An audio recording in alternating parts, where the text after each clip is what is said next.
Greetings, travelers. I'm Josh. And I'm Kahi. And we're the Genshin guys. Welcome all. This podcast is for fans of Genshin Impact, the mobile game made by Hoyoverse, formerly known as MiHoYo. Here we talk about our opinions, experiences, and dreams about Genshin Impact. If you like our show, don't forget to subscribe on Apple Music, Spotify, or wherever you are listening to the podcast. If you want to listen to people talk about Genshin, you've come to the right place. So, before we get started, Kahi, how are you doing today? Doing rather well. A lot of rain going on outside intermittently, scattered showers here and there, so hopefully you don't hear too much background noise, but it's actually pretty good. The summer weather is nearing its end, so I'm getting all those nice cool breezes back. It's going to be cooling off nicely just before fall starts. And how are you, Jason? How are you, J-Side? Anything going on around you as far as weather? How's the weather up there? Yeah, I'm good. The weather is hot in Tokyo, so very humid, but it's getting there. It's getting close. It's like still kind of rainy season, but yeah, I'm good myself. Just enjoying, enjoying stuff and things. And actually, by the way, there's like a Genshin Impact cafe collab coming soon. Again, it's like the next run of it. They had it a couple years ago, or like a year ago, and so I'm really excited to go to that too. So I've been trying to plan that. But yeah, other than that, it's a Japan thing. So great then. Let's get started. I'll introduce today's topics, which is our first topic of the day is, as always, our weeks in Genshin, followed by Genshin news. And our new segment, Lore Learn Along, where we talk about the lore and learn about it together. While we're looking it up, you can hear our live reactions to learning more about the lore, because we want to learn more about the lore. We want to be experts, and for those of you that don't have the time to go into the Genshin wiki and look things up, we got you. We're gonna talk about some of the key characters in the game, maybe the ones that are not as well known as far as information goes, but it's going to be fun, and today we're going to be talking about Alice, and I'll tell you why later. The next topic after that is we will be doing one of those fun which Genshin character are you quizzes online. Of course, I will link the link in the description so you can take it as well if you're interested in taking it. And lastly, we'll talk about the community discussion question as always, and our responses to last week's question as well as our new question for next week. So stay tuned. Okay, let's get started with our weeks in Genshin. So, Kahi, how has your week in Genshin been? I'm still going through that Aranara quest line. This long blue quest just never ends. You were right. You were telling me about they added like another separate book in your the journal in your inventory, like all the special items, and it's a thing that you can look and inspect and see all the pages in, which I kind of forgot until way later after I was going through the whole quest line. But it does update, it does tell you what you've done, kind of shows you like little recaps of what you've got so far. And I just don't even know when this is going to end. I know I saw screenshots of like all the other characters you're going to meet along the way in that quest. And I just really want to see all the Star Wars references. But I feel like it's way too long. Maybe it's just me, but I feel like this blue quest is too long. They should have made it like a gold colored quest so that these people know that it's important to like the major story. But typically, like this whole time, anytime you come across like a blue quest mark, it's like small side story. The fact that it just keeps going on is kind of like, it's killing me, because I keep thinking, okay, this is the part where I'm going to get the thing and I'm going to complete the quest. No, there's still more. I have to keep reading all of their dialogue, and it's just, it's not as interesting as I thought. Yeah, I definitely welcome, I welcome more story, of course, for sure. And they obviously put some work into this quest, but maybe there should be a way to differentiate like blue quest from this kind of multi-layered, super long quest, because it's so involved. Like you can't detour. Like you have to like completely focus on this quest, and it spans a really long time. So like it's actually meant to be done while you're exploring. I don't think you're supposed to just like go and find everything right away. But at the same time, being a blue quest is kind of deceiving because it's not like any other blue quest we've had up until now. And the part about it that also kind of bothers me is like it's so long. I wish there was voice acting. Like this is like a quest where it definitely is on par with like main story quests or even like the character story quests, but it's so much reading. And like while I don't mind the reading normally, like you know it's just a lot. There's a lot of words that are kind of hard to like grasp because they're like Aranara words, and so like I kind of wish they would just say it. But yeah, that's a crazy quest. So you're still doing that then, yeah? Yeah, I found all three of the fruits. Using that new lyre to play the theme songs to get the fruit and to go into that separate realm and just inspect it, come back out. Okay, when I first played the tune, I got flashbacks to Ocarina of Time, and it just went all the way back to the original debate of, oh, this is such a Breath of the Wild clone. Well, they borrowed some more from Legend of Zelda apparently. It's just there's more things that this game is trying to do that it's someone's gonna eventually look at its comparison to the other games. But the more that they Yeah. add, it's just gonna keep crossing over into features of other games, which is good and a Well, bad thing, I that's how guess. that's how games evolve, right? Like they borrow from each other and take the best parts, and whatever works for their game works. So like it doesn't make sense to not copy anything ever because then we would never have another RPG. You know what That's I mean? We true, would never have right? another No like MMO. so. But yeah, it'd be like, oh well, World of Warcraft and Final Fantasy 14 are exactly the same. So one of them shouldn't exist. Like it It's doesn't make any sense. inevitable. So There's gonna be things that feel yeah, but similar. It's just this one it's in particular. it's more about how they do it, right? Yeah, Like how they borrow. So I think right now Genshin has been doing a great job so far of not exactly copying anything. Though there are other games copying a lot from Genshin, of like the new course. Seven Deadly Sins game coming out, and Tower of Fantasy. So yeah, well, Tower Fantasy, like they're still like we talked about this a little bit in Mm-hmm. our past Oh, episode, we but did. yeah. Anyway, so yeah, that quest line I'm also still going through, very very long. But other than that, I changed my commissions. So for me this week in Sumeru, I changed my commissions to Sumeru so that I could get daily quests, the daily commissions, and it's kind of giving me more incentive to explore places that I haven't been to. Like I haven't like to be honest, this past week I've been like focusing on like a bunch of other things, a couple of different games, but I want to sit down this next week, especially because all the events are gonna start ending soon, like in a week or so, and doing the events. And part of me has not, I haven't explored yet. So I have been putting the commissions in Sumeru so that it kind of forces me to explore a little bit every day. So I had to there's a commission way over on the corner of the map, and I haven't been to any of the teleporters near there. So I have to if I want my primo gems, I have to like find a way to get there. And so yeah, it's been fun switching the commissions, getting some new commissions, learning a little bit about like the locals in these quests. But yeah, I've been using those commissions as incentive to explore. That's what I've been doing this past week. So that's our weeks in Genshin, and I'm sure we'll have so much more to talk about over the coming weeks as we get to then the anniversary of Genshin, and we're gonna start seeing like a new live stream soon. Probably there's no announcement yet, but we know it's coming. And yeah, so other than that, let's talk about Genshin news. So in Genshin news this week, we had two birthdays. We had Chongyun on September 7th, and we had Razor on September 9th. So that's pretty cool that they're so close together. But it was funny. They actually released like a little calendar image, and they showed like all the birthdays this month. There's like 4 of them, I think. So that's pretty nice.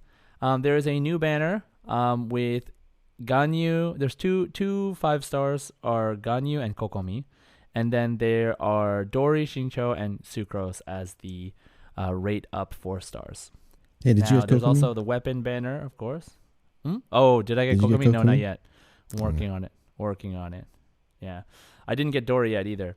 But new weapon banner, Amos Bow, and Everlasting Moonglow, which is Ganyu and Kokomi's 5-star weapons, respectively. And yeah, speaking of Dori, there was a new video called Business is Booming. and it is like a Dory highlight video that kind of gives a little bit of story, but also explains how to use Dory, like how her character works in detail. It's like a 5 minute long video. And, I played Dory in the trial. She's pretty fun. I think it's really cool. Like I said last podcast, I really, really don't like her Japanese voice, but, maybe like her playstyle is maybe fun enough for me to try playing her more, and maybe I'll get used to it. But yeah, so that Dory business is booming video. Interestingly enough, I was watching it in English and I was like, huh, like who is this voice? And she said that she's like the Grand Sorceress, and I was like, oh, like, okay.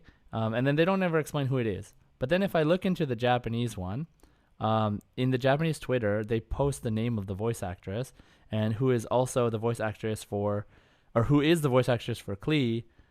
Klee's mom, Alice. And so, she gives a little bit of like a story background of like how she met Dory when she was in Sumeru, and how like, she met Dory before she was before she was the merchant that today.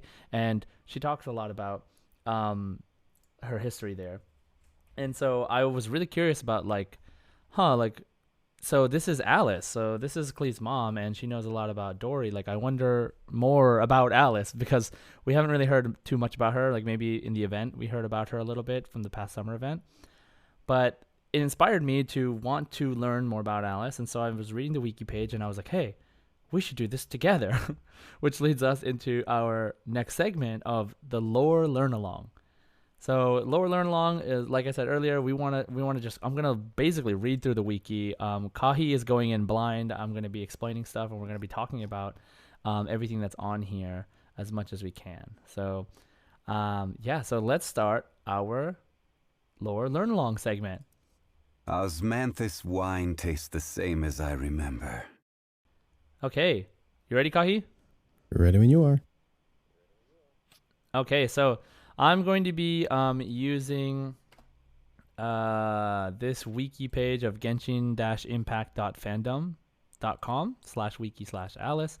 And this wiki is fantastic. There's so much research put in here. There is like links upon links, and all the sources are listed here. So, they're not just making up story. They'll say like assumptions, but they have links to everything that proves what they are talking about and where they got their information. Citations, you love it.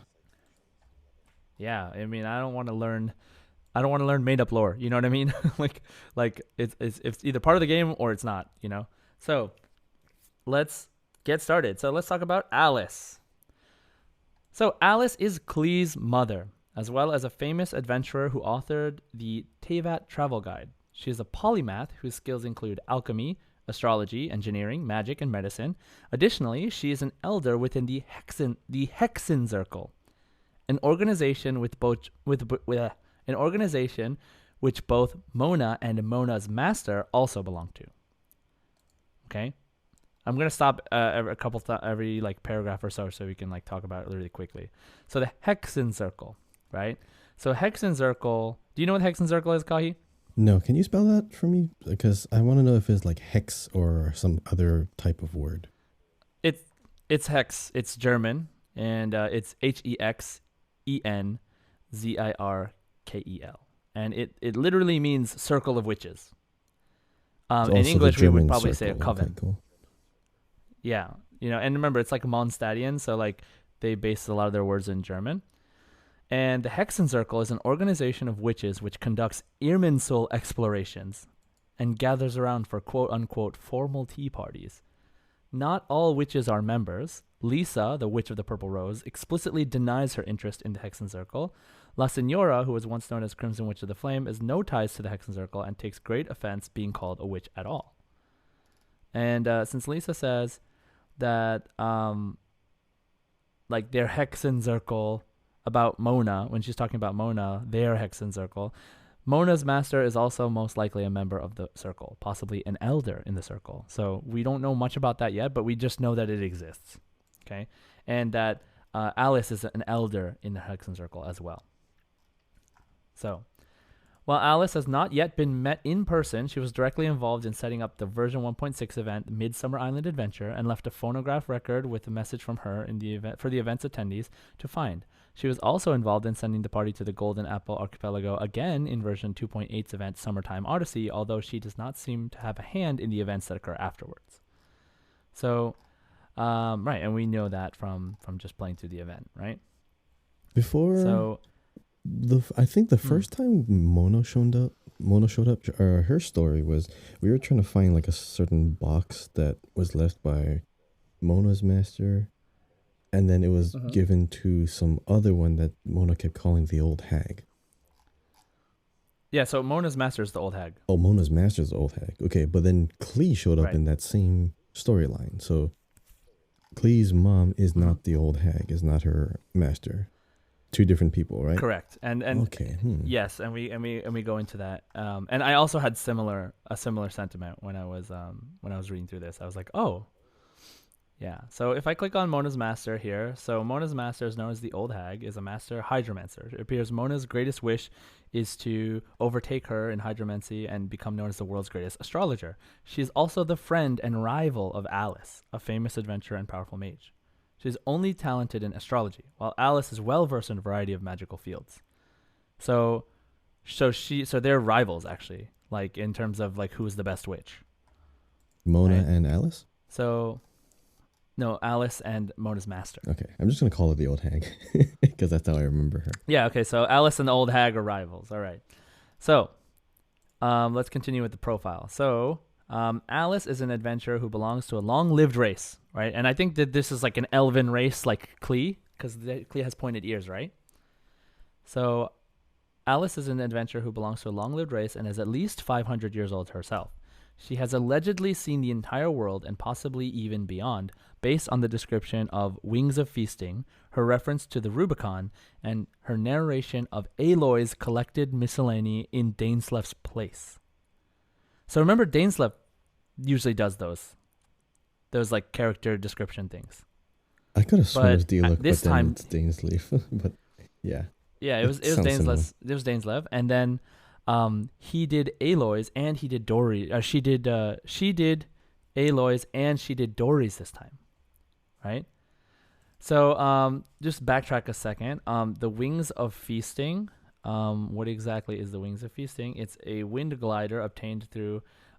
It's a wind glider obtained through the redemption code obtained by buying a specific KFC combo meal in China. It was from the event. Damn That's it, so I funny. wanted that. Yeah, and there's like there's lore that says that she said something like, oh yeah, so there's this thing. Okay, so here's the lore from that wing glider. This is a wing glider that was exclusive to the KFC event. It says this is an item that drifted here from another world. It symbolizes that world's final feast and the coming of the weekend. Once upon a time, that world was ruled by dragons, but not the ones you hear about in stories. These were more akin to a cross between lizards and chickens. It might be hard for you to imagine it, Klee, but that was exactly what the world was like. Fish dragons lived in the oceans, and bird dragons soared across the skies on wings that were super huge. They were powerful creatures, and so they looked down on all the other animals. In that world, they were rulers of all life. Later on, humans appeared in that world. No one knows how that happened. Maybe they came with falling meteorites, who knows? But what we know is they had a strange habit, which is known as Sunday dinner. Not long after that day came, the feast was about to begin. Dragon drumsticks and dragon wings were smeared with flour and were subjected to the flames of furnaces that humans made. They were made into food for everyone. They say that dragon meat tasted delicious, causes the people to lick their fingers after eating. The Sunday feast, which used to only happen once a week, became a daily occurrence because the meat was just too good. This is great. Let's have Sunday dinner every day of the week. And so everyone cheered, and that was how the time of the dragons come to an end. This wind glider commemorates the great extinction and was not always this color. It was once blue and white. Klee's mother changed its color scheme to be more amenable to that of their family, which resulted in its current form. She returned home briefly, to leaving this wind glider behind before leaving once again. And this is a quote from Alice. Tevat's borders have grown fragile these past 2 years. Looks like Mommy's going to have to get busy. She's talking about dinosaurs? So yes, she's talking about dinosaurs and how they eventually went extinct, and that my humans God. came maybe from the meteorites, and then we invented something called family dinner or Sunday dinner, and then and it's like it has to tie into KFC, but obviously they wrote it in such like a lower way, and like as we're gonna see here as we go forward, like Alice likes to make stories for Klee. And so like this is the story that she made for Klee, but it's like completely canonical to like how our world is, right? So, and they imply that she left Tevat world, found this thing and left it here and then came back or something like that. So it sounds like canonically she's gone to our universe, which is like I'm curious if that's going to be a thing. So they said that based on that description and her reference to the Rubicon, which is like the point of no return. It looks like it's a real place in the Roman Empire. Let me see this. Oh yeah, Roman. Let's see. The phrase "crossing the Rubicon" is an idiom that means one is passing the point of no return. Its meaning comes from an allusion to the crossing of the river of Rubicon by Julius Caesar in early January 49 BC. So this is like a reference to our world. Like these are references to our world, implying that Alice has been outside of Tevat. And then her narration of Aloy is really interesting because she talks about like, it's been a long time since I've seen another traveler in Tevat. And then she explains Aloy's background before, like while she met her, talked to Aloy and all this stuff. So Alice is a very, very curious character. So, all right, let's move on because we have a lot to cover. So Alice's immense magical prowess is such that Albedo calls her a knight omnipotent sorceress, while Diluc states that she is the only other person besides Venti, the mortal form of the Anemo Archon Barbados, who could have arranged the events at the Golden Apple Archipelago during the Midsummer Island adventure. Mona also speaks favorably of Alice's skill set and sought out Alice's successor, Klee, in hopes that their combined knowledge would be enough to read the traveler's fate, failing to anticipate the possibility that Alice had not passed any of her magical skills on to Klee. She also states that the Narukami pillars on Yashiori Island, which suppressed the Tataragami, were allegedly created by the Raiden Shogun, who were created with techniques that are quite familiar to Alice.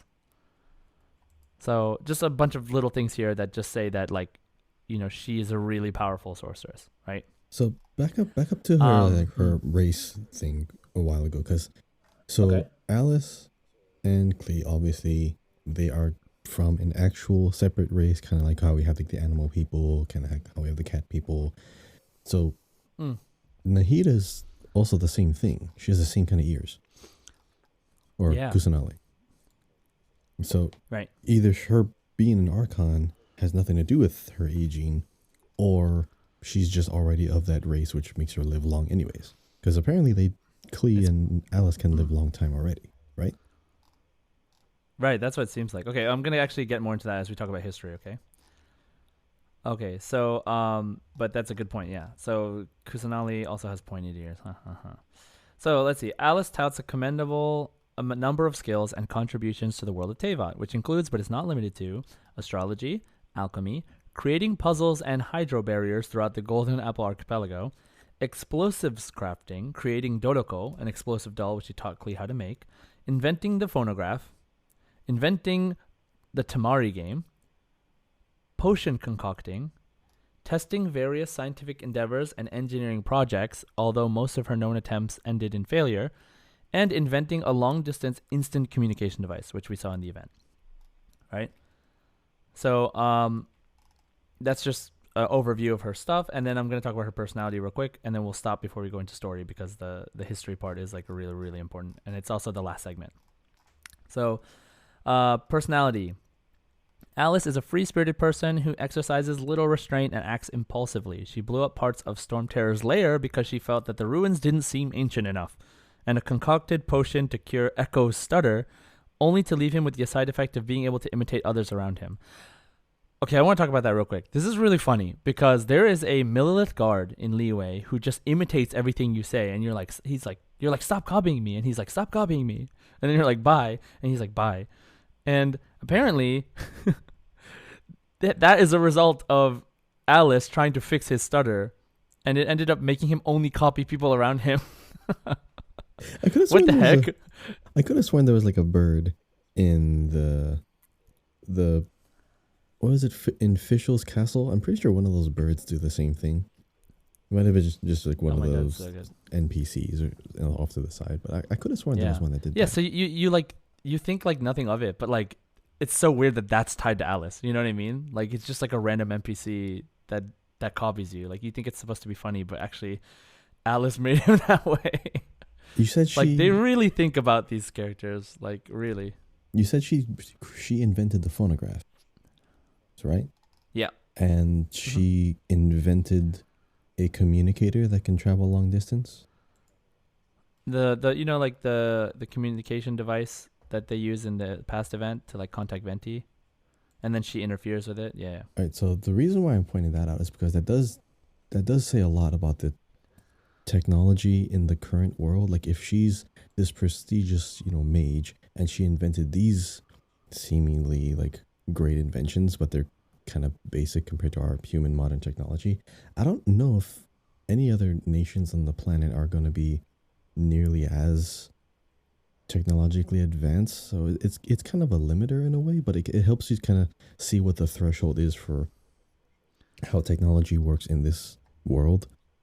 If this is like considered the pinnacle. We talked about this, right? Mhm. Like Fontaine. Yeah. Like going into Fontaine. Yeah, movies, right? I mean, like you say that, right? Like, but then like think about ruin guards. Like, they're True, like like- compared to what we have in our world, they're way more technologically advanced, But they like also seemingly run off of magic in a way. Like I don't know. Yeah, but what I'm saying is like what technology humans themselves are capable of producing. Because I know in Liyue we used those magic ballistas to fight the big sea monster, and like even back then in Liyue, Yeah. the camera was considered like, whoa, this is a really cool invention. That's the first time we actually got a camera. But Oh, yeah. I'm just trying to see like how far or how advanced the technology humans make versus ancient technology. There's always going to be like that ancient civilization that no one knew and they were all hyper advanced and everything. But like how far did humanity progress since then? If this is like considered pinnacle technology, because it does say a little bit about how far we've advanced since the era of the gods and everything. Yeah, I think we should wait until we see Fontaine Yeah, because I Fontaine is hope- supposed to be the engineering capital, right? Yeah, I hope they're still really good and advanced, and we get to see a lot more of different kinds of, I guess, scenery or like magic that's not really magic, but more like human ingenuity. So, maybe Right. maybe this is just me reading too much into it, but I just thought it was an interesting indicator. Yeah, I think it's really hard to gauge because their world has magic. Like our world doesn't have that kind of magic, so like what we would consider technology, they can do the same thing but with magic. So like it doesn't really like we can't line them up next to each other because like they can do a bunch of stuff we can't do just because they can, and we can do stuff because we've invented it, but like they don't need to invent it because they have magic. so we'll see, right? Like you don't need cars because you can just teleport. Like I mean I don't know, like they like imply teleporting is like a canonical thing, but like does anybody else do it? Like is it just Traveler? Like how does that work? Like Probably drains magic of some sort or elemental energy, and Right. not everyone has access to it. But we can speculate all we want. That's the other aspect, right? Yeah. The other aspect is interesting, like the vision part, like how people can use visions to do magic stuff. Like it's pretty interesting. But okay. So both Jean and Albedo remark that Klee takes after her mother in many ways, with Albedo commenting that his only relief is that Klee is not yet as destructive as Alice. Great. So, and Klee is pretty destructive already. So despite her impulsiveness, Alice is also quite powerful and intelligent, taking inspiration from her adventures to draft various ideas and experiments. She also dotes on Klee a great deal, and Klee in turn adores her. Alice devised Dodoko after observing Amber's Baron Bunny and designed an entire fictional story revolving around it for Klee to enjoy, going as far as to arrange the events at the Golden Apple Archipelago and invite several people whom Klee is close with for a summer vacation. She also secretly checks on Klee at Mondstadt while she performs her job. Alongside doting on her real daughter, Alice shows her maternal side to those who treat Klee well. She insisted that Albedo call her mother, to which he refused, and decided that he was now part of their family. Following Krapus's death several years ago, Alice sent Diluc a condolence letter, which she also insisted on treating him like her own child due to the way he had cared for Klee in the past. And I think that comes from the event that we saw recently with Diluc, because Krapus is Diluc's father, right? So yeah. Any comment? So it's already established Alice is still roaming around, still doing her work, still doing her business, and still makes Right. contact with certain characters. Like in the most recent one, Dory. She said that Dory's the only one that actually kind of keeps in touch. So these other instances is Right. only like we know Albedo had contact but doesn't frequently or doesn't still keep up with Alice. Alice more checks in on them.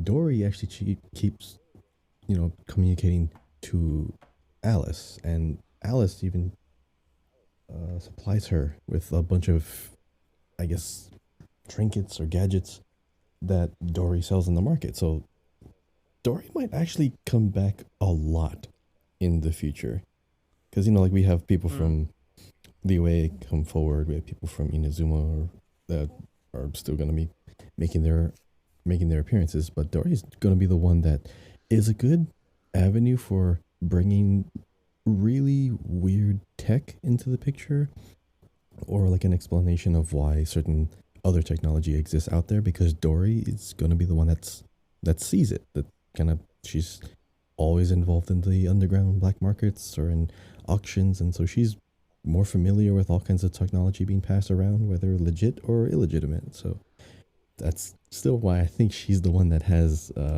Dea's greatsword. I'm pretty sure if anything has been sold for a lot, Dory might know about it.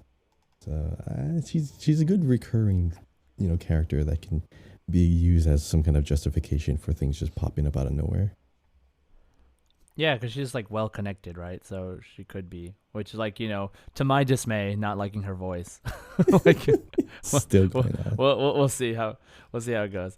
But okay, so now we just have two more segments, which is history and present day. Okay, and history is longer, but present day is pretty short. So let's get into it. So first paragraph. So Alice became acquainted with the Kynrian alchemist Rheindotter at an unknown point in the past. The two have a close enough bond that Rheindotter later sent Albedo, her apprentice in creation, to seek Alice out for help with his final assignment. Alice, in turn, brought him to the Knights of Favonius in Mondstadt, believing they had the resources to build a large research lab for him.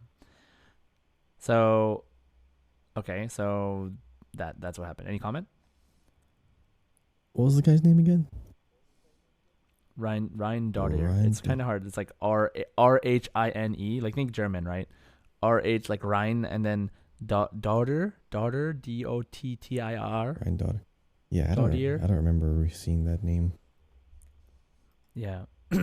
So he is she is known as Gold, and she is like one of the most profound researchers and practitioners of like the art of chemia, which is like alchemy, used by the people of Kynria, and she created Durin and Albedo. So she's the master, like the one that Albedo talks about, I think. Wait, made Albedo? What the hell? Oh, right, because he's the one that made because he's an alchemist. He's always involved in alchemy, so it makes sense that he has a master. And she's the one that taught him the alchemy. Okay. And like she's also linked to the Cataclysm, apparently. So, yeah, and there's like a whole. Maybe we can do a different deep dive on her, but she has like a whole thing too. But basically, just know that like she is like one of the peak alchemists, and like was also friends or acquaintances with Alice. And so centuries ago, Alice encountered an otherworldly outlander in Tevat, which was the last time such an outlander appeared before Aloy's arrival. So she's like mentioning that like she met probably your sibling, and then since the sibling Aloy arrived, and then she hasn't met you yet. So she became acquainted with Yaimiko at some point, calling the over 500-year-old Kitsune a quote unquote little girl, and recounts in the Inazuma edition of Teyvat Travel Guide how easy it was to make Miko cry. Alice also mentions Asase Hibiki as quote unquote that killjoy shrine maiden, and Neko the cat as quote unquote that fat cat, and further indicating that she traveled to Inazuma after the cataclysm 500 years ago.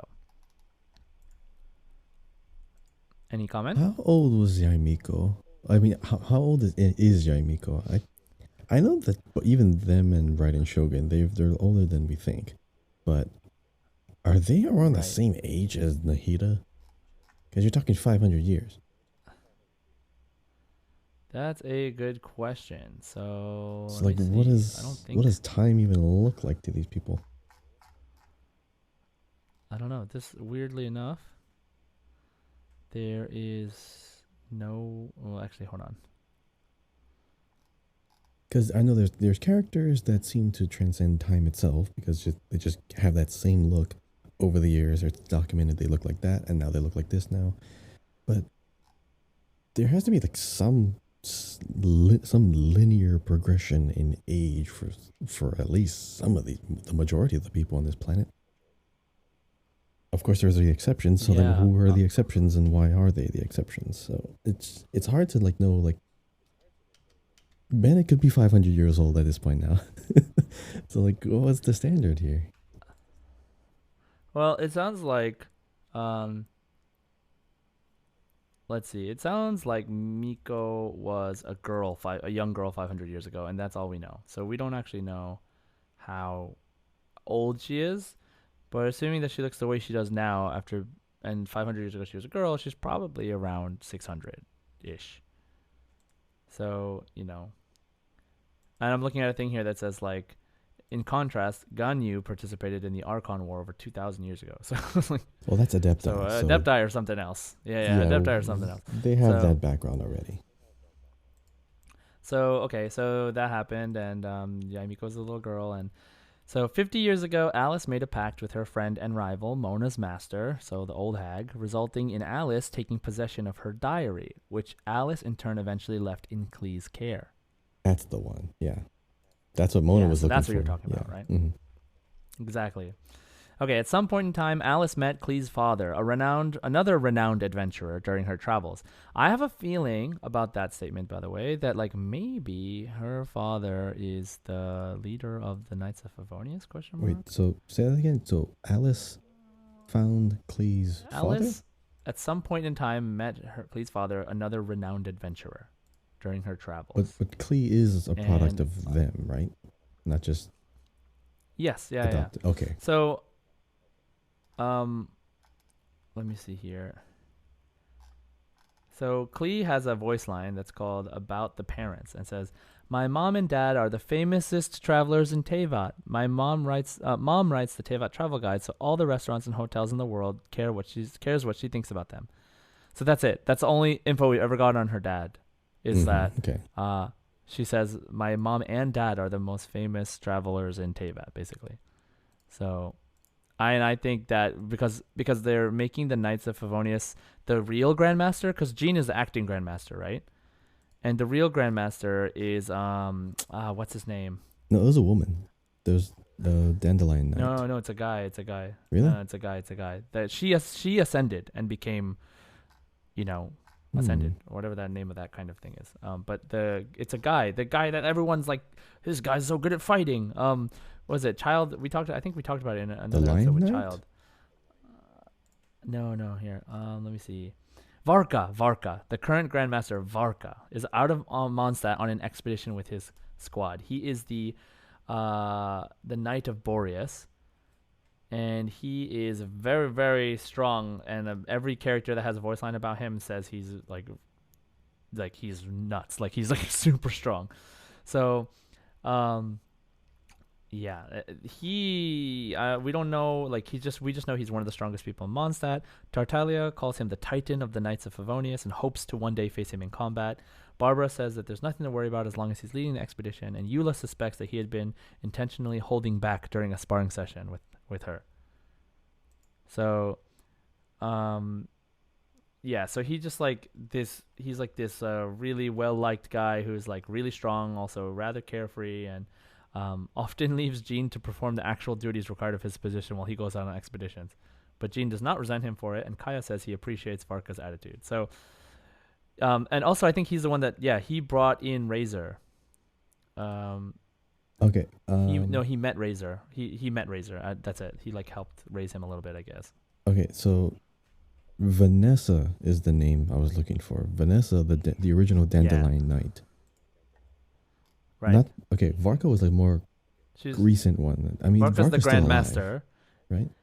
Yes, Varka's still alive. Yes, Okay. Varka is just out on expedition right now. Like we haven't Okay. met him, we haven't seen much about him, but he's very important in Mondstadt. But we just have not seen him yet. So Vanessa was the one that was thinking that because she was like alive a long, long time ago, might have connections to Alice, or more connections to Alice, or more of a history. Yeah. Right? So you're right. So Vanessa is the one who ascended to godhood. Basically, she's one of the only like 2 people that have ever done that, supposedly. So let me see here. Vanessa. Like VE Vanessa. I see.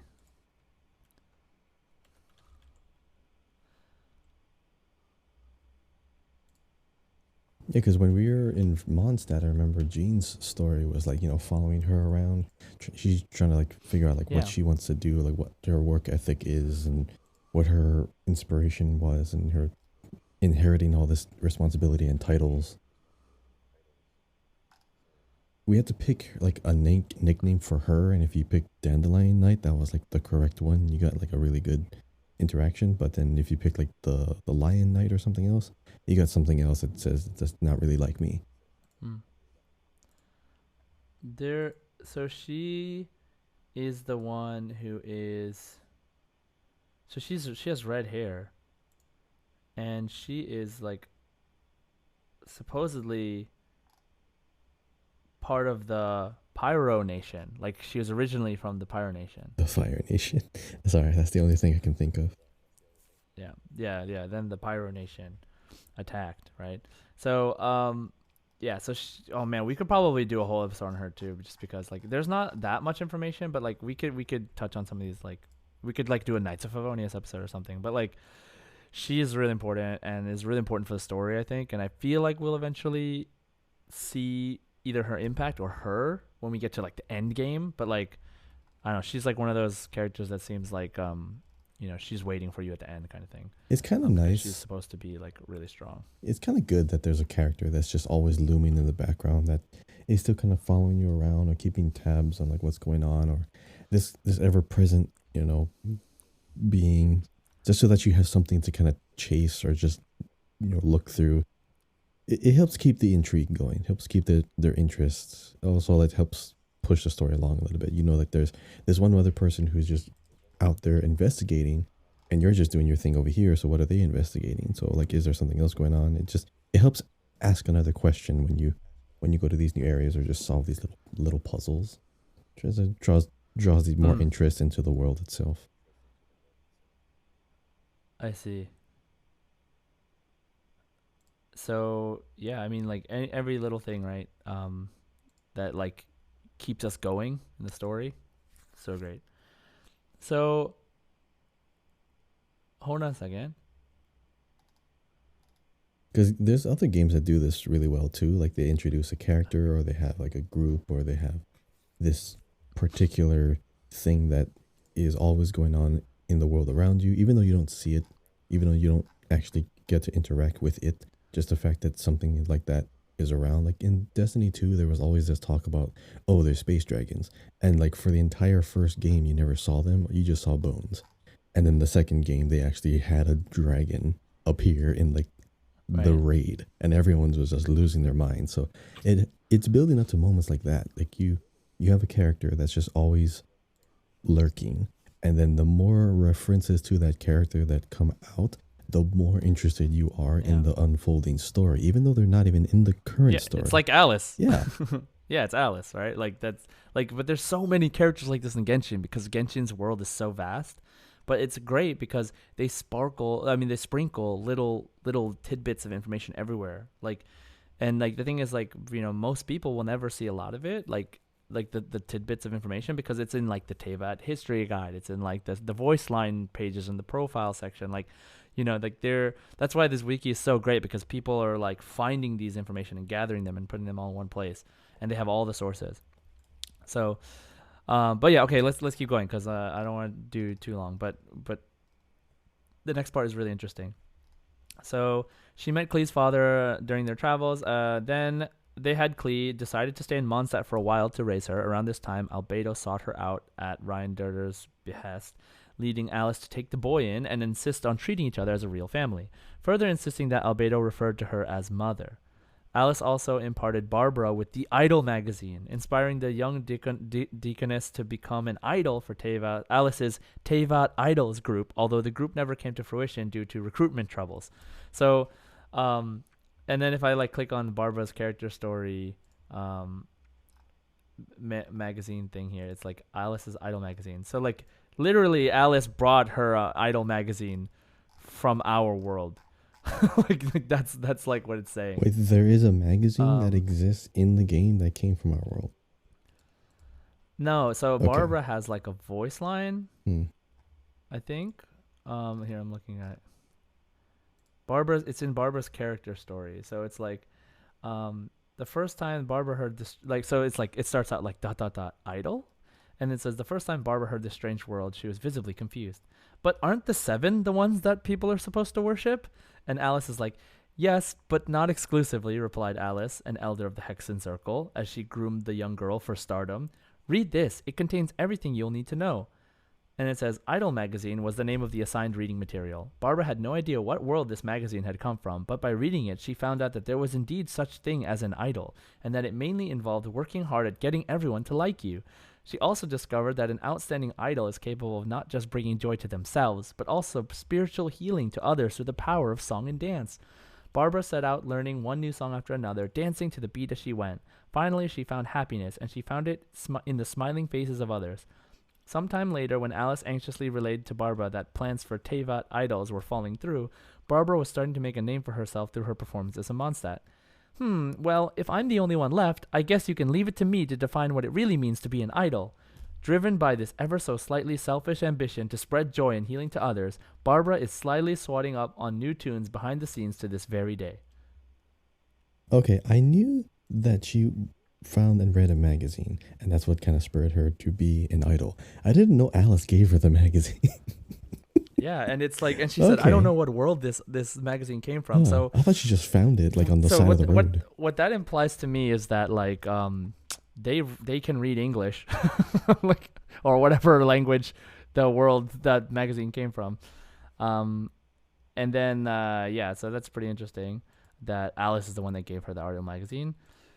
So let's see. Next, moving on. Sometime after Krampus died, 4 years before the game's start, Klee noticed Diluc's disappearance, which prompted Alice to look into the matter. After finding out about Krampus's passing, Alice sent Diluc a lengthy letter to express her condolences and give him words of encouragement.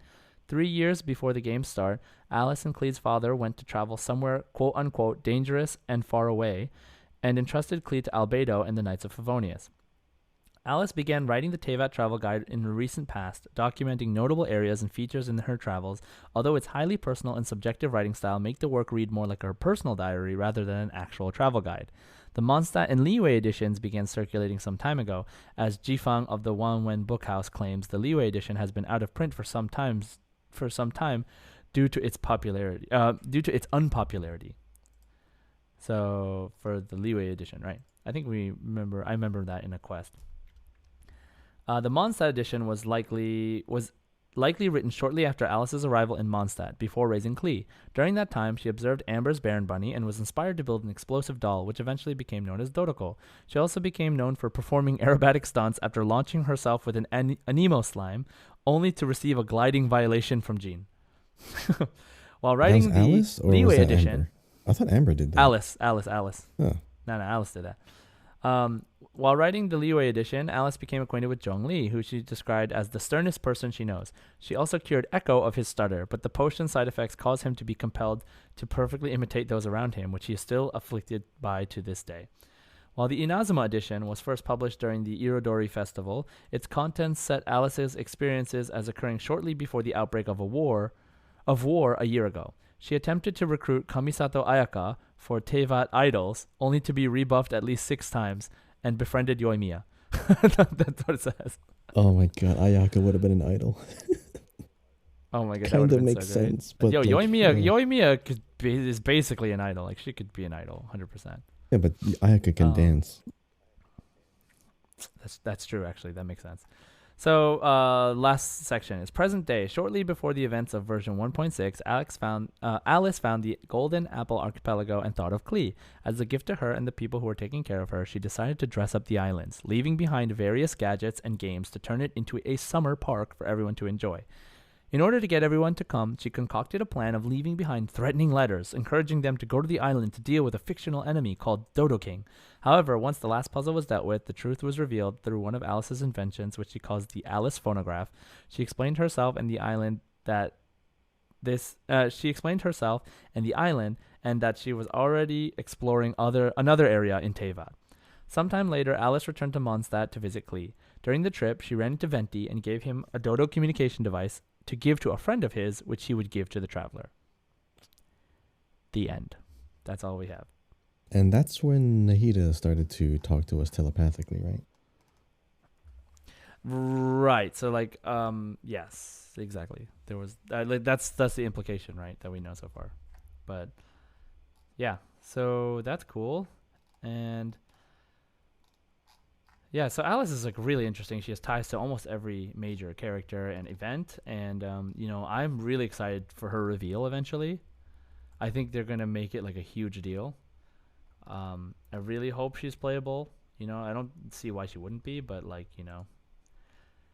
we'll see. So the last part of the wiki, which is super interesting to me, is the trivia and the etymology. So trivia. Alice is familiar with Earth culture, introducing idol culture to Barbara via magazine and having previously made statements about the Rubicon, which is with the implied context of the real-life phrase, crossing the Rubicon. While the Wings of Feasting were developed as a part of collaboration between MiHoYo and KFC, the description is narrated by Alice. The explanation for the wings' appearance claims they originally had blue and white color scheme, which Alice later modified to be red and white to fit her family's taste, rather than innately having KFC's red and white brand colors. Etymology. Alice and her daughter Klee are of a race blessed with longevity and have pointed elf-like ears. However, the name of their race and whether or not Teyvat has a name for their race is currently unknown. During the final riddle, A Secret Uncovered, the Chinese equivalent for Kaya's comment about how Alice and Klee are kindred spirits, both wild and free, is, in Chinese, the mother and daughter are both free and unfettered Jingling. Jingling primarily refers to supernatural entities in a broad sense, such as elves, spirits, and fairies. Right? In the field of European legends and fantasy, Jingling mainly refers to elves, Ling to spirits, and Xiao Shanzi to fairies. That said, Jingling has previously been used to describe Barbados before he became an Archon, and Paimon. So those kind of creatures are described as like Jingling. And Barbados, then Venti? Barbados, it was Wait, Barbados is Venti, right? Because that's his other name? Yes. So remember, before he became like his current form of like, he became this form because it's like his friend, right? And before that, he was like a little robed, little fairy looking thing. Do you remember that? Oh, I think I vaguely remember that cutscene because he was like kind of talking to someone like some ethereal character before he Exactly. fades away. And so Venti is my wife's favorite character, and this is why I know this. But yeah, he was like originally like a little wind sprite before he took on his current form. So for Barbados, it was translated as both elf and spirit. For Paimon, it was translated as elf. In addition, it is used as part of the Chinese name for the Oceanid. And given that none of them bear much resemblance to Klee nor the typical depiction of an elf, the translating the term becomes a little complicated, but there is a connection there. The Japanese version unambiguously uses the term erufu, so just elf. Meanwhile, the Korean version phrases the above expression as like something in Korean, which roughly translates to having truly free souls. So another part of the trivia is Albedo calls Alice aunt, although not in the familial sense of the word. In Chinese, he addresses her as Ayi, a term which literally means aunt, but is also used as an honorific for older women who have no blood relation to the speaker. Mm-hmm. In the Chinese Yeah, and Japanese we do that all the versions, the time. Narukami style, right? Exactly. Oh, you do that, auntie, right? Yeah. in Oh, everyone in yeah. Hawaii. In the Chinese and Japanese versions, the Narukami style rendering, Japanese inspired name of Eris, a historical figure in Enkanomiya, is recorded by Chinese characters Arisu. Historically, they are used as part of the family name Arisugawa no Miya, a branch of the imperial family of Japan. Meanwhile, in popular culture, they are commonly used as kanji transcription of the English name Alice. However, there's not any other connection been made between this Alice and the adventurer Alice, the Japanese like Enkanomiya characters. And it says that it's possible that it might be named after a goddess in Greek mythology for Eris, meaning like strife. But we don't know. It says Alice says so there is like the in Greek mythology there is like Eris, who is known for having tossed the golden apple of discord into the feast of the gods, which eventually caused the Trojan War. During the Midsummer Island adventure, Alice dubs the Har Islands in the Golden Apple Archipelago, which is how the archipelago is known by in-game. Okay, so maybe there's some kind of tie there. It could be coincidence, but I mean, it's a really specific name, I think, Golden Apple Archipelago. If it's like the Golden Apple of Discord, if that's like a Greek mythology thing, that sounds like something that would make sense because there's always some kind of craziness going on in the Golden Apple Archipelago. So, yeah, that's it. That's everything. That's Alice's wiki page. I hope you learned something. Kahi, what do you think of Alice after hearing all this? Well, not specifically about Alice because we just went through all that, but it kind of makes more sense why there was a Klee banner before Sumeru launched. Because if Klee and like her and Alice's race is going to be kind of a thing going on in the background. I mean, suddenly we have Nahida, who is also looks very, very similar to their race as well. I mean, they do these things where they have a character's banner kind of tie into what the current story is. Like when they did the previous Zhongli rerun. I mean, Zhongli came back into the story, and then we had the Zhao rerun because his story was coming in. Right. I hope Klee doesn't show up in this place because she's gonna set something on fire. But you know, it kind of makes sense. But why maybe they use her to characters. fight against the Fatui, right? Oh, that'd be great. Yeah, because like something will activate from. You know, I wonder how Klee and Dory would get along.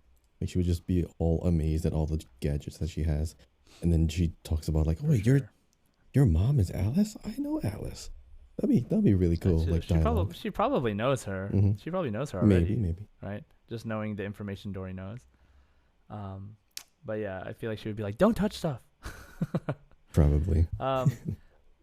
Okay, so that was our learn along about Alice today. I hope it inspires you to learn more about the lore. You know, go on the wiki, just go down the rabbit hole and learn a bunch about the game. And you can really get a new appreciation for the game and look at the characters in a different light when you can see how they're all connected. And a lot of that information is kind of hidden. So, you know, if you really like this segment, let us know in the comments because I would love to do more. If you have any requests for a character that you want us to talk about, also let us know. That'd be great. We're going to learn the lore with you. So, you know, let's enjoy. Let's move on to our next segment, which is which Genshin character are you quiz.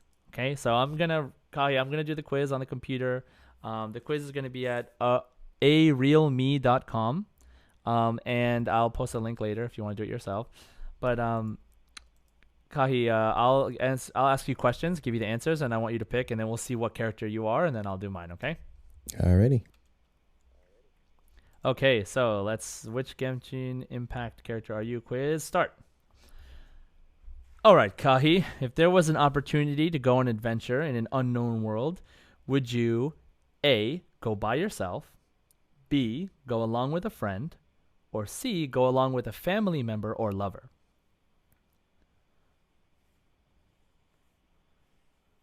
Probably C.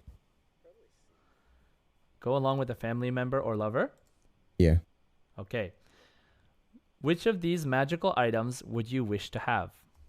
One, or A, an invisible cloak and a quick movement ability. B, a magic pill that adds 100 more years to your lifespan and preserves your youth.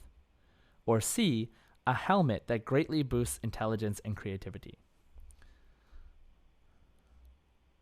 What was the first one again?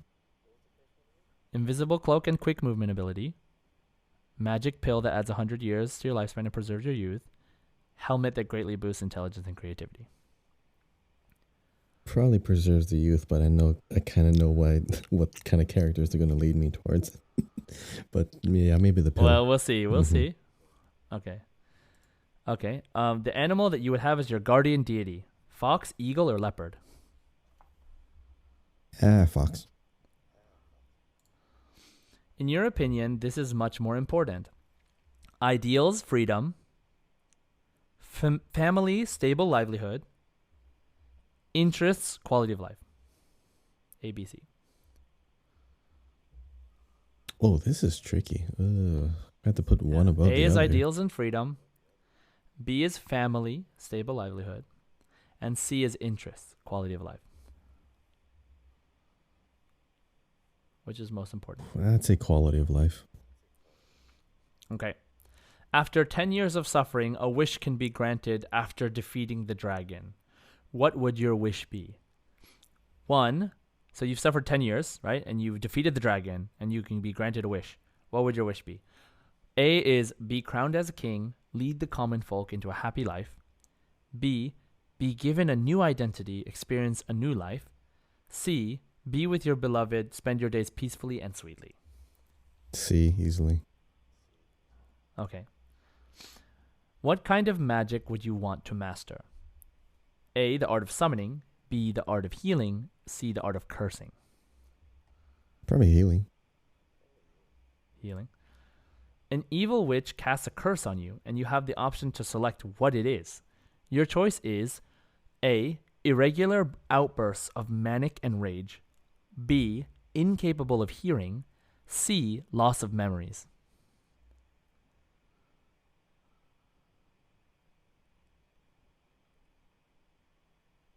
Interesting, right? Ooh, yeah. 'Cause you Irregular have to outbursts of choose manic one. and rage. Yeah, like pick your poison, right? Mm-hmm. Irregular outbursts of manic and rage, incapable of hearing, loss of memories. Probably loss of memories. There's a reason why, but I'll talk about that later. Okay, which of the following gives you a better sense of achievement? A, helping impoverished children improve their lives. B, becoming a vlogger with 1 million followers. C, finishing a difficult project by yourself that brings huge profit to the company. Probably C. Okay. If you could have a combat support, you would choose... okay, this is interesting. Okay. So either Infernal Knight, Sparrow Spirit, or Shadow Bear. And Infernal Knight has Strength A, Speed B, Intelligence B. Sparrow Spirit has Strength C, Speed A, Intelligence A. And Shadow Bear has Strength A, Speed A, and Intelligence C. Probably the Sparrow. Sparrow, okay. If given the choice, which would you prefer to do? Return to the past, live in the future, or focus on the present? Present, I guess. Okay. I think we're almost there. Does being exposed to unfamiliar circumstances or things make you feel uneasy? Yes, no, sometimes. No.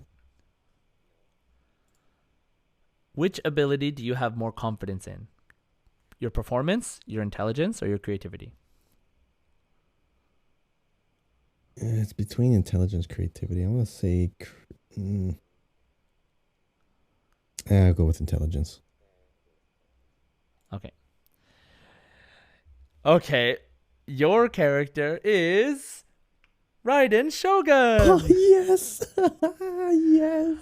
Plane of Woo. Arrhythmia, birthday June 26, zodiac sign Cancer, affiliation Inazuma City, Gnosis Electro, constellation Imperatrix Ambrosa. Only through eternity are you the closest to the heavenly principles.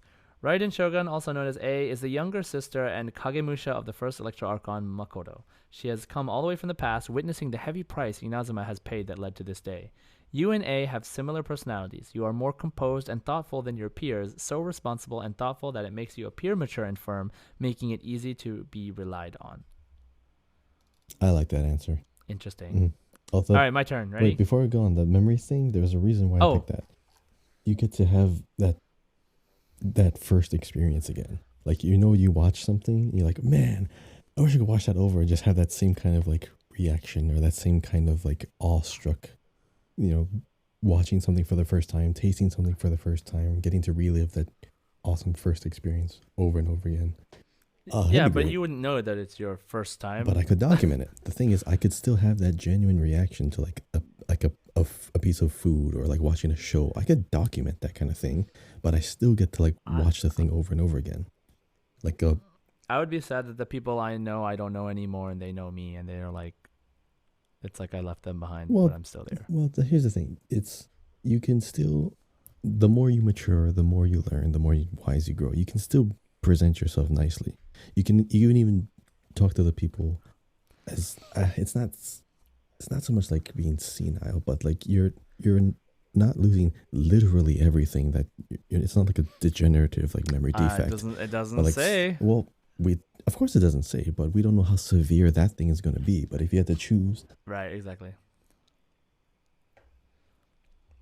All right, ready? I'm gonna do mine. Yeah, ready. I'm gonna do it fast because I already read them all, unless it's different. Oh, it's the same. Okay, if there was an opportunity to go on an adventure in an unknown world, I would go. An unknown world. I would want to go by myself, I think. It's like going on a hike. Which of these magical items? Yeah, well, I don't want to subject my family members or loved ones to this kind of, if it's a dangerous world, I'm going to assume dangerous, and I'm going to say I would just risk myself and not someone else. I want the invisible cloak with the quick movement ability. Yes. And let's see. The animal you would have as your guardian deity. I would also have a fox.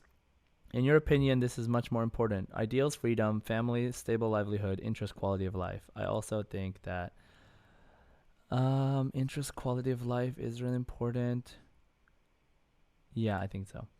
After 10 years of suffering, which can be granted defeating a dragon, I also would want to be with my beloved, spend my days peacefully. What kind of magic would you want to master? I would also want to master the art of healing. An evil witch casts a curse on you, and you have the option to select what it is. Your choice is, I would probably want to do, I would probably pick incapable of hearing, I guess. I don't want irregular outbursts of manic and rage. That's too much. Which of the following leaves you a better sense of achievement? Helping impoverished children, becoming a vlogger, finishing a difficult project by yourself. I guess it depends on what way I would help impoverished children improve their lives, because if it's like very slight, I don't know if I would get achievement off of that. Like, I feel like just like, there's still so much to do. I feel like this is nothing. But if we really, really improve their lives, like, it could be a big deal. But becoming a vlogger with 1 million followers, that would be, that's like a thing I would love to do. So maybe I'll pick that one for now. If you could have a combat support, I would choose the, I'd probably choose the Sparrow Spirit Sparrow Spirit. Because you're making up for something. Given the choice, which would you prefer? Yeah, I want like a supporting, a smart, fast supporter, because like, I don't know, I like to move quickly. If given the choice, which would you prefer to do? Return to the past, live in the future, focus on the present? Ooh, this is so hard. Man. Maybe live in the future. Does being exposed to uncomfortable situations make you feel to unknown situations make you feel uncomfortable. I accidentally said yes. I accidentally clicked it. So You can't go back. I don't want to start over. I don't think I can go back. Let me just okay, I'm just gonna run through it again because I know what it is. I'll just cut this part. Let's see. Which ability do you have more confidence in your performance? Oh wait, it didn't let me go back. Damn. Okay, yeah, I can't. All right, whatever. I hit yes. All right, which ability do you have more confidence in my performance? Let's do that. Oh man, but I want to fix that one. Okay, so let's see if I get the same one. Let's see. Go by yourself. Invisible cloak. Fox. Quality of life. Spend your life with your beloved. Art of healing. Incapable of hearing. Become a vlogger. Sparrow spirit. Live in the future. Just being exposed to unfamiliar circumstances or things make you feel uneasy. Sometimes. What ability do you have more performance? Oh, it's totally different. Okay, so I when I accidentally picked the other one, I got Xingqiu, but I got Yai Miko. Yay! What a coincidence. Hey, we can be friends now. Yeah, Astute you're definitely amusement. going into that new world. So, and how is my favorite little one doing? That's her quote. Yai Miko is the head of the Shrine Maiden in charge of the Grand Narukami Shrine and descendant of the Kitsune lineage and the intimidating editor-in-chief of Yai Publishing House. Gorgeous and striking in appearance, underneath is an unsuspecting, intelligent, and cunning fox. You and Yai Miko are similar, mysterious and changing. You show different sides to different people and occasions, such that others cannot discern your true nature from your appearance. That makes sense in a way, I think. So, all right. Well, that was fun. Glad I got right in Shogun. I'm happy with that answer. So, guys, let us know if you do this quiz. Let us know who you get in the comments. That'd be fun to know. Or tweet at us at Genshin Guys Pod. And yeah, let's talk about it. Okay, so our last segment. Let's move on to our very, very last segment, which is the community question discussion. So last week we said no playable character has ever died in the story, but if someone had to, who and how? Right? So I'll start with me first. I feel like Albedo would sacrifice himself for someone like Alice or Klee. Like we just talked about this, right? And even though he says he's not gonna call her mom, he calls her aunt, and they have this huge history. I think that because he is not a human, that he's a created life form, that he wouldn't hesitate in a life-threatening situation with seemingly no other option to sacrifice himself for someone else, especially Klee or Alice. What do you think, Kahi? What about you? I think the more I learn about Albedo, it does make sense. Especially because his whole alchemy is like the transferring of life. That's kind of what his research is on, I think. But it would make sense that would be like his ultimate test or his ultimate experiment. He'd probably see what he could get for his life. I mean, it kind of helps him understand the true value of it. So it would actually be a pretty interesting story to see the events leading up to it and just his reaction at the very end. That'd be cool to see. Okay, and what about you for your character? I was actually gonna say Zhao, even though he already had his like close call and like the chasm story. But the fact is he's the last of his group, of his troop, of his kind, or his like what was it called? Yaksha. He's the last Yaksha. There's no other ones. And we already left Liyue, so it's not like we're gonna find another Yaksha out here, because why would they be out there? So if anyone has like nothing to lose, it would probably be Zhao. Like, and he's the whole self-sacrificing person anyways. If anyone is going to do some kind of act like this, it's going to be Zhao. So it feels like he is supposed to, but everyone likes him. Or maybe the whole story wants him to kind of grow out of that and just settle down into like humanity, just like how we're trying to get Shenhe to be more. Didn't Cloud Retainer want Shenhe to get closer to human, or even Ganyu and stuff like that? So like Zhao is one of those who's just too stubborn that'll end up just doing whatever he wants. And if he wants to do this and he wants to choose how he goes out, he's gonna go out like this. Yeah, my answer would be Zhao. Yeah, like he almost did.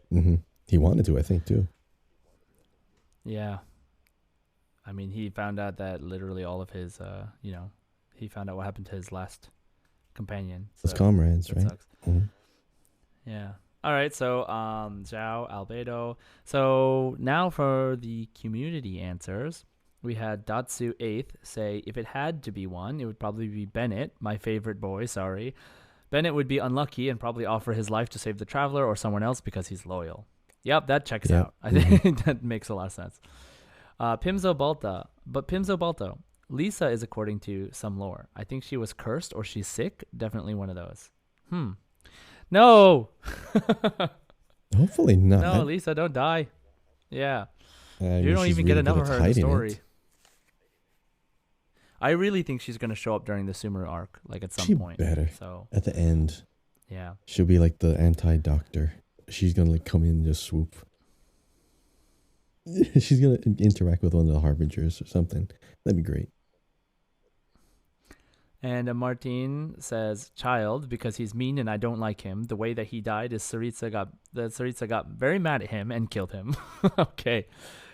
We'll see. That could very well happen, like at some point. I mean, he's like the kind of wild child of the Fatui, I think, and he's your friend already, sort of, and you can play as him, so that's really interesting. Or he dies as like, no, it makes sense. Like the Saritsa is gonna see that, wait, child, you were this close to Liu Wei and you didn't actually do anything. She's gonna find out that he's a traitor, and she's probably gonna off him or something. It would make sense. And then everybody that owns this character, the same with all the characters. If someone owns the character, all the resources are returned to you and the character's gone from the game. Oh, no. But the catch is you still get all your Primo gems you spent on him. So, total refund. Oh, that would be interesting. Let's see. So Sam says, I think Lisa, due to her illness, and I think she would die the way that Dunyazar died during the Samsara. Yeah, I mean, like, yeah, we'll see. Like this whole thing that they've introduced with talking about the sickness. Hold on. Wait, she doesn't have Eleazar too, does she? It's Eleazar, like the skin thing. right? It's Eleazar. I don't think it's Eleazar, is it? Because like now that we found out so much about it, we just like we have to like consider that characters can just die from this, and that Kale went through a lot just to not be cured from it. But let's see.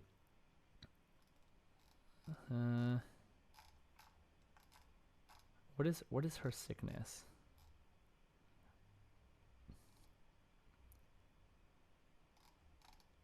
It's probably not specified. No.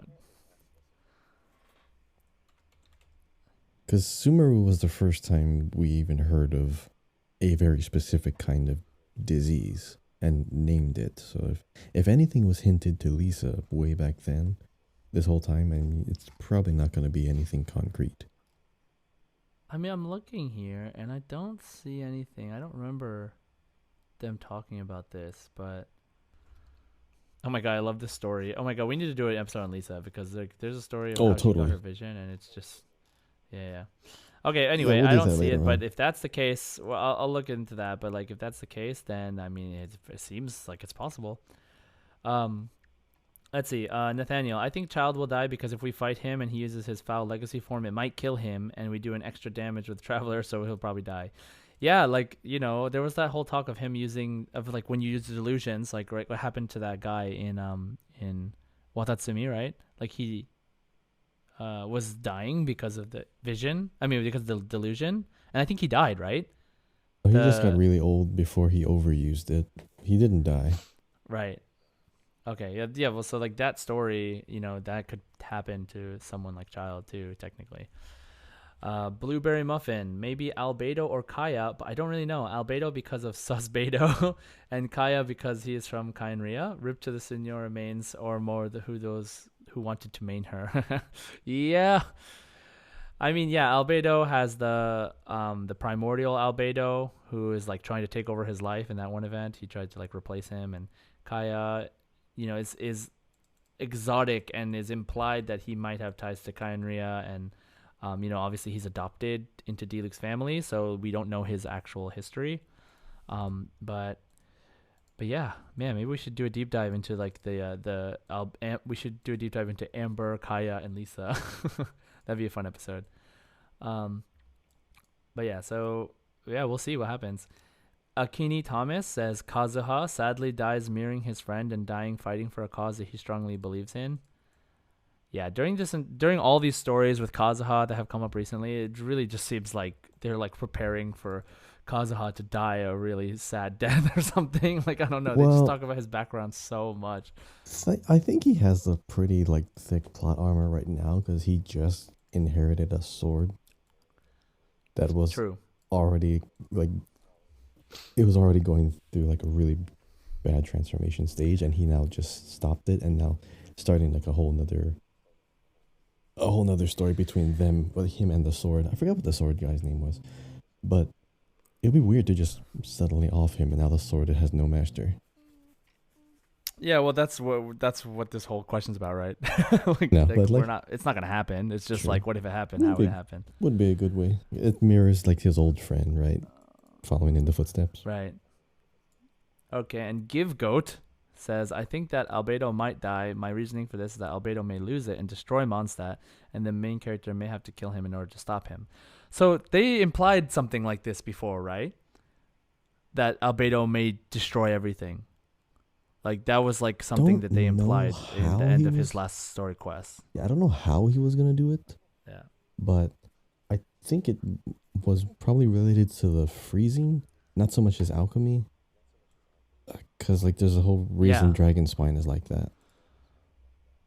Well, I didn't dive into it, but I started reading into like in this episode I didn't dive into it, but I started reading into like Durin, like the dragon, and like that whole story because like Gold. Oh yeah, the dragon was the reason. Also created. Yeah, and so the reason that he was in the dragon ate the other Albedo. And then when the dragon died, he was kind of stuck in its stomach, and he finally got out. And then that's when he decided, I want to take over other Albedo's life because he's living the life I want to live as like integrated into human society. Like that's like that's the whole story. And so, maybe we'll talk about that eventually. Albedo has like so much history. Yeah, but Albedo, everyone's like, me too. Like, Albedo seems like a character that would die, like straight up. Like, he's not a person. Mm-hmm. He's he is caring enough to die for some reason. But maybe he'll kill himself, or maybe he'll ask you to kill him before he destroys everything. Who knows? So let's see. Stan Luna says, I think Klee, because Alice abandoned her on a trip together because there was a non-human massacre, and while all the others were hiding, Klee made a bomb, accidentally killing herself. But I don't know. I know it's a stretch. Yeah, so I mean, Klee killing herself with a bomb would be really, really sad. Like, that is freaking sad. But it is poetic in a way. I mean, I get it. It does make sense. She's just a little girl. But come on. It's Klee. She's just a little elfin girl. Klee. Yeah, but that's Stan Luna's take. So, to each their own. Makes sense. All right, guys. Yeah. Thanks for answering the community question. As always, super fun to hear your answers. So many people responded. Thank you so much. You guys make this podcast better and better. And as always, if you have any requests or any suggestions for us, let us know. Comments, add us on Twitter. Let us know. So our new discussion question for next week. I love imagining this one, but if you could visit one of Genshin's locations in real life, where would you go and why? Right? I recently saw a real life Genshin teleporter. It was a very surreal experience. But I want to know now, knowing that we have Sumeru, knowing the areas that we've been to, where would you go? I know there's real ones. There's real like areas that it's based off of, like in China, etc. But let me know, where would you want to go? All right, everybody. Thank you so much. That wraps up the show for today. And as always, thanks for listening.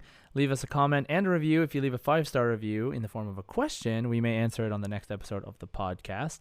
Don't forget to subscribe on Apple Podcasts, Spotify, wherever you're listening.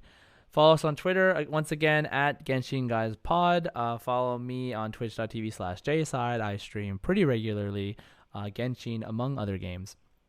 And as always, Ad Astra Abyssos. 星と思念を目指せ Enjoy.